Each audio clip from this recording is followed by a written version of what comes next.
नमस्कार दोस्तों, आप सभी का हरिद्वार ब्लॉग डे 4 में स्वागत है। और जब हम लोग नीम करौली बाबा जी का दर्शन कर लिए थे तो उसके बाद वहाँ रुकने का कोई मतलब नहीं था, क्योंकि बाबा के दर्शन के लिए आए थे। तो हम लोग हरिद्वार की तरफ बढ़ गए। हरिद्वार जाते जाते हम लोग को हो गई थी शाम से हो गई रात। तो रात में हम लोग यहीं स्टे करेंगे किसी अतिथि गृह में, और उसके बाद हम लोग नेक्स्ट मॉर्निंग गंगा स्नान करने के बाद वृंदावन की ओर निकलेंगे। तो आप देख सकते हैं रास्ते में कितना सुंदर ये पुल है। पुल के नीचे गंगा जी का पावन लहर चल रही है। तो यहाँ पे बहुत गर्मी थी। नैनीताल में तो गर्मी ही नहीं थी, गर्मी का एहसास ही नहीं होता था। वहाँ के होटल में तो एसी ही नहीं लगे रहते थे, सिर्फ पंखे से काम चलता था। ये है पार्किंग एरिया। यहाँ पे गाड़ी पार्क करने के बाद वो लोग रूम देखने गए हैं, और हम लोग यहीं पार्किंग एरिया में उन लोग का इंतज़ार कर रहे थे। तब तक गुनगुन मेरी रोने लगी, तो मैं उसे मंदिर में बिठाती हूँ। मंदिर में उसका बड़ा मन लगता है भगवान जी की पूजा घंटी सुनने में, क्योंकि सुबह सुबह उसकी नानी पूजा घंटी बजाते हुए करते हुए दिखती हैं, तो उसको बहुत अच्छा लगता है। यहाँ चाबी लिया जा रहा है, और चाबी लेने के बाद रात हम लोग की कटी और सुबह की शुरुआत हुई। यहाँ पे खूब भव्य आरती से, नीचे खूब आरती हो रहा था, क्योंकि नीचे मंदिर था इसी अतिथि गृह में। तो ये बहुत अच्छी सर्विस इनकी थी। बहुत अच्छा बेड था, बहुत अच्छा रूम था। हम लोग गंगा स्नान के लिए अब प्रस्थान कर रहे हैं। लिफ्ट द्वारा हम लोग नीचे जाएंगे, क्योंकि कई लोग थे। तो हम लोग 3rd फ्लोर के पे थे, तो 3rd से सीढ़ी चढ़ना, और इतना थोड़ा बहुत सामान लिए थे, और थोड़ा बहुत सामान नहाने के लिए लेके जा रहे थे। और सारा जो भी सामान था जो मतलब यूज़ में नहीं था, वो गाड़ी में छोड़ दिया था। और इनका स्टाइल देखिए, बनारसी स्टाइल में इन्होंने गाड़ी रोक दी है। अब इसी ऑटो से हम लोग जाएंगे। अब वो ऑटो वाला हिले कैसे जब उनका पैर ही ऑटो पे है। तो ये तो जाने नहीं दिए मौका। मेरे पति एकदम कमाल के आइडिया निकाल लेते हैं कि उसको जाने नहीं देना है। और यहाँ पे हम लोग ऑटो पे सवार होकर बड़े अच्छे लग रहे थे, क्योंकि पूरा ऑटो फुल था और सुबह का टाइम था। अच्छी हवा बह रही थी, ठंडी ठंडी गंगा जी की तरफ से हवा आ रही थी। लेकिन यहाँ पे बहुत गर्मी थी। जैसे बनारस में गर्मी थी, वैसे हरिद्वार में गर्मी लग रहा था। शाम में, सुबह में तो ठंडी लग रही थी। तो कुछ देर में हम लोग पहुँचने वाले हैं। और देखिए रास्ते में ये मनसा देवी जी का मंदिर है, जो कि यहीं से दिख रहा है, और बहुत ऊंचे पहाड़ों पे है मनसा देवी जी का मंदिर। हरिद्वार में मनसा देवी जी का मंदिर, मान्यता है कि यहाँ सभी भक्तों की मनोकामना पूरी करती हैं देवी। जो भी सच्चे दिल से इनकी प्रार्थना करता है, इनका दर्शन करता है। हम लोग तो दर्शन नहीं कर पाए, लेकिन आप लोग आइएगा तो ज़रूर यहाँ दर्शन करिएगा। और यहाँ एक पेड़ होगा जिस पे धागा बांधा जाता है अपनी मन्नत पूरी करने के लिए, और पूरी हो जाती है तो धागा खोलकर आशीर्वाद ले लिया जाता है बांधने के बाद। यहाँ पे मनसा देवी जो हैं वो 51 शक्ति पीठों में से एक है। यहाँ पे जो माँ सती हैं उन्हीं का मस्तिष्क गिरा था, इसीलिए इनका नाम मनसा देवी पड़ा। ये मंदिर की 786 सीढ़ियाँ चढ़ के जानी पड़ती हैं, लेकिन अब तो रोपवे की सर्विस यहाँ पे स्टार्ट हो गई है, तो सीढ़ी चढ़ने का कोई दिक्कत नहीं है। आप रोपवे के थ्रू आप आराम से जा सकते हैं। तो ये हरिद्वार की गंगा नदी का एकदम ठंडा ठंडा शीतल जल है। हरिद्वार में गंगा स्नान करने से कई लाभ होता है, जैसे शारीरिक रोगों से आराम मिलता है, पापों की मुक्ति और आध्यात्मिक शुद्धि प्राप्ति होती है। मान्यता यह है कि गंगा में स्नान करने से तीनों प्रकार के ताप, दैहिक, दैविक और भौतिक दूर हो जाते हैं। इसीलिए हरिद्वार आइए तो ज़रूर गंगा स्नान करिए, जिससे सारे आपके कष्ट दूर हो जाएं और आपको शांति प्राप्त हो।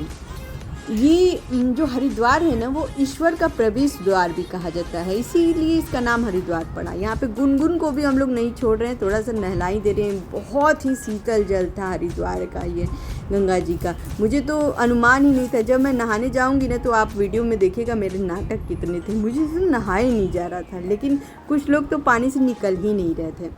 तो खैर, गंगा नदी के किनारे ये बसा हुआ शहर पहाड़ों से घिरा हुआ है। बहुत अच्छा लगता है, बहुत अच्छा लगता है। ये तीर्थ स्थल, यहाँ पे कुंभ भी लगता है, यहाँ पे महाकुंभ लगता है। तो हम लोग इस पावन नदी में स्नान करके, पावन स्थल पर स्नान करके बहुत अपने आप को अच्छा महसूस कर रहे थे। तो अब मैं गंगा नदी में प्रवेश कर चुकी हूँ, और मुझसे तो ठीक से खड़े भी नहीं हुआ जा रहा था, पकड़ के खड़ा किया जा रहा था। और यहाँ पे जो चिंकी हैं वो तो निकल ही नहीं रही हैं। मेरी ननद जो है उनको बड़ा आनंद आ रहा था, उनको ज़बरदस्ती लग रहा था कि निकालना पड़ेगा।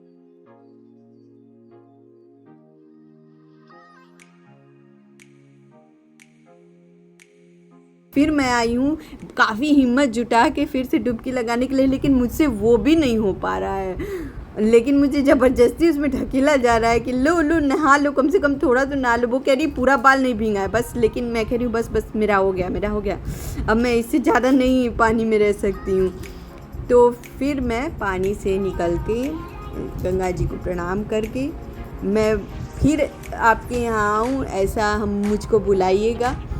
लेकिन ये लोग तो लग रहा है कि अब यहाँ से जाएंगे ही नहीं। ये पहली पर्सन है जो कि यहाँ से निकलना नहीं चाह रही है, जिसकी शक्ल से ही लग रहा है कि मुझे मत निकालो।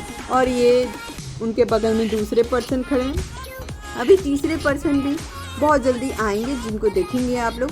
और यहाँ पे सांस रोक के ये नया स्ट्रैटेजी, ये इसको शोध किया जा रहा है कि पानी में कितने देर आप सांस रोक के डुबकी लगा सकते हैं। तो ये दोनों भाई लोग मिल के सांस रोक के डुबकी लगाने का कंपटीशन कर रहे हैं, और मैं बैठ के कपड़े चेंज करके आराम से इन लोग का वीडियो बना रही हूँ कि थोड़ा देख लूँ, थोड़ा ये लोग भी धरती पे पाए जाते हैं। इन दोनों को स्विम नहीं आता है, लेकिन भरपूर ये लोग एक्शन में हैं। आप ही लोग कमेंट करके बताइएगा कि इन लोग का एक्शन कैसा लगा। तो ये लोग पूजा पाठ करके गंगा जी से फूल दिया सब ये लोग चढ़ा के फिर निकलेंगे। मैं तो सबसे कम नहाने वाली थी और कम नहा के निकल गई थी। क्या करूं, मेरी कुछ दिक्कत हो गई थी, मुझे पता नहीं क्या लग रहा था, इसीलिए मैं नहीं ज़्यादा नहा पाई। लेकिन कोई बात नहीं, उतना ही नहाना काफ़ी है। तो ये दूध वाला आया है, कह रहा था कि दूध ले लो भैया दूध चढ़ाने के लिए, तो इन्होंने दूध पी लिया था।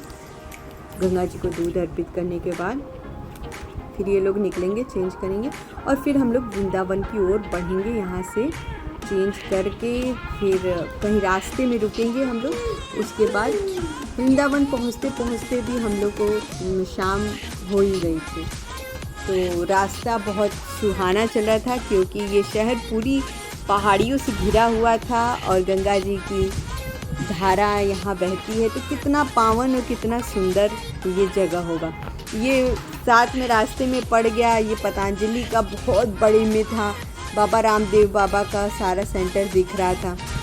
और हम लोग कहीं रुक गए हैं जो कि बहुत बढ़िया पंजाबी ढाबा है। मैं एक सजेशन आप लोग को देना चाहूँगी, कहीं भी बाहर जाएं तो रुक के पंजाबी ही ढाबा में खाएं, अगर मिल जाए तो बेटर है, क्योंकि पंजाबी जायके का ना एक अलग ही मतलब मज़ा है। बटर तो भर भर के दिया था। फिर लोग चले ही जाते हैं स्विमिंग पूल के तरफ। ये लड़की को देख ली। ढाबे से निकल के हम लोग वृंदावन के लिए जा रहे हैं और बीच में शाम हो गई है, तो हम लोग थोड़ा चाय की चुस्की लेते हुए वृंदावन की ओर चले जाएंगे, राधे राधे करते हुए। तो आप सब हमारे ब्लॉग को खूब ढेर सारा प्यार दीजिएगा। अगर नए हैं तो सब्सक्राइब कीजिएगा, लाइक करिएगा, अन्य लोग में शेयर करिएगा। और यहाँ पे हम लोग इंतज़ार कर रहे हैं अपनी प्यारी प्यारी चाय की चुस्की के लिए, थोड़ी सी बारिश के साथ।